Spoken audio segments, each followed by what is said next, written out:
Good morning students. हम physics के paper second waves and oscillation में पहली यूनिट के टॉपिक्स सरल आवर्त गति के हम अब तक डिस्कस करते आए हैं।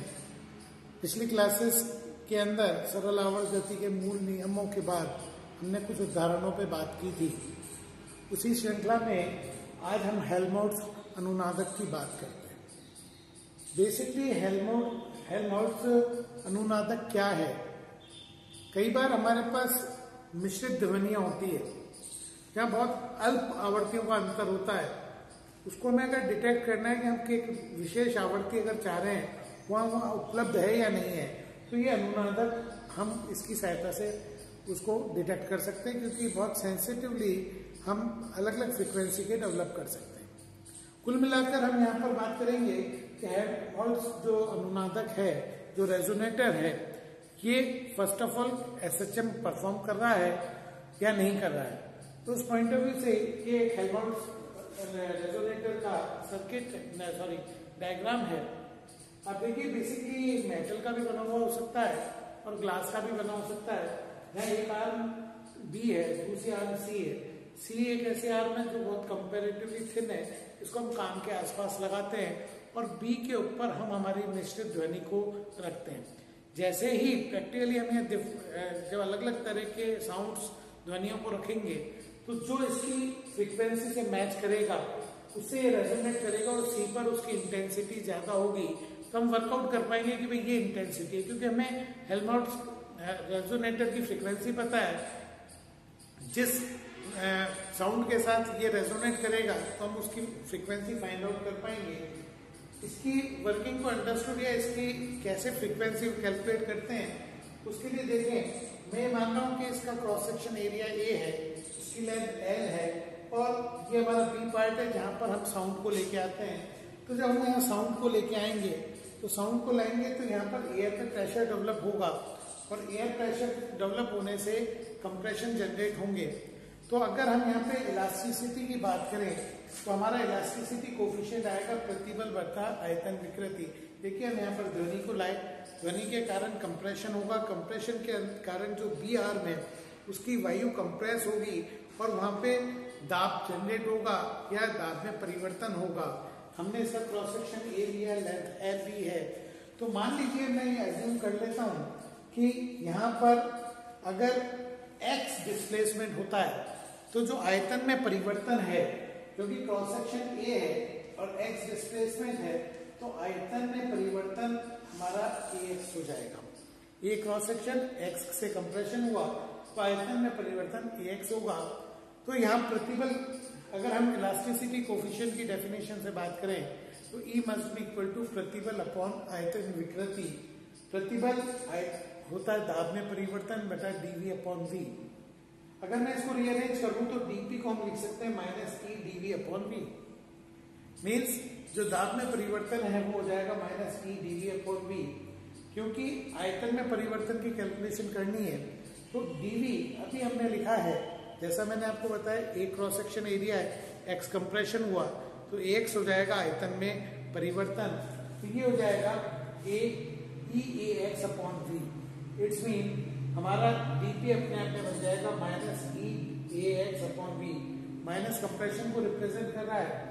हम अच्छी तरह से जानते हैं बल की परिभाषा है, बल होता है DP into A, pressure into area, change in pressure into area. तो इसके कारण जो बल डेवलप होगा या यहाँ पे बल बनेगा वो होगा डीपी इंटू ए। यहाँ से समीकरण से मैं डीपी का मान रखता हूँ तो ये बन जाएगा minus e x V A और ए के मल्टीप्लाई से ए स्क्वायर हो गया। नाउ मूलभूत न्यूटन के नियम से बल होता है M D two X by D T square.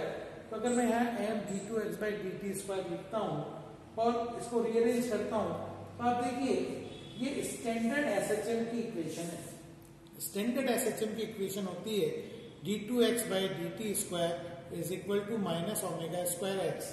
इसका मतलब ये जो क्वांटिटी आ रही है E A square upon M V, ये अपने आप में ओमेगा स्क्वायर के इक्विवेलेंट है और ये एसएचएम परफॉर्म करेगा। मींस हेल्महोल्ट्ज रेजोनेटर के अंदर जब हम किसी साउंड को लेंगे तो वो कहीं ना कहीं SHM परफॉर्म करेगा और उस SHM के लिए एंगुलर फ्रीक्वेंसी का स्क्वायर किसके इक्वल है, E A square upon M we.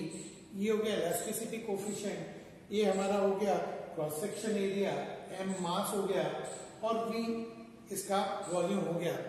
Now इसके बेस पे मैंने टाइम पीरियड का फॉर्मूला और फ्रीक्वेंसी का फॉर्मूला यहाँ पर लिखा है।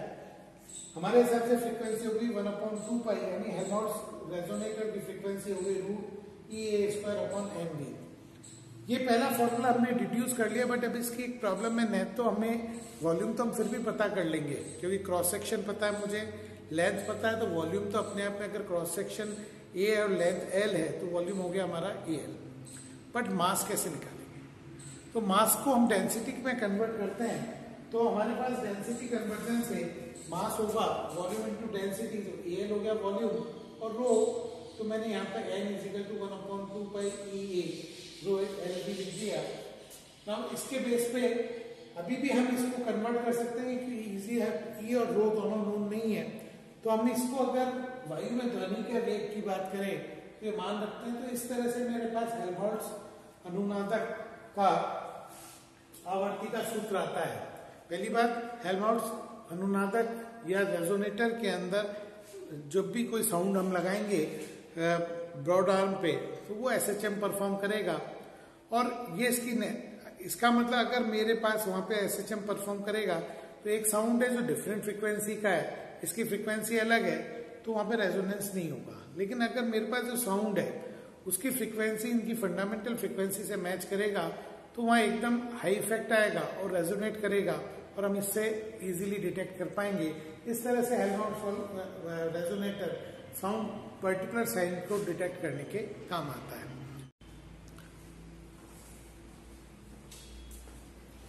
अभी हमने हेल्महोल्ट्ज रेजोनेटर को डिस्कस किया।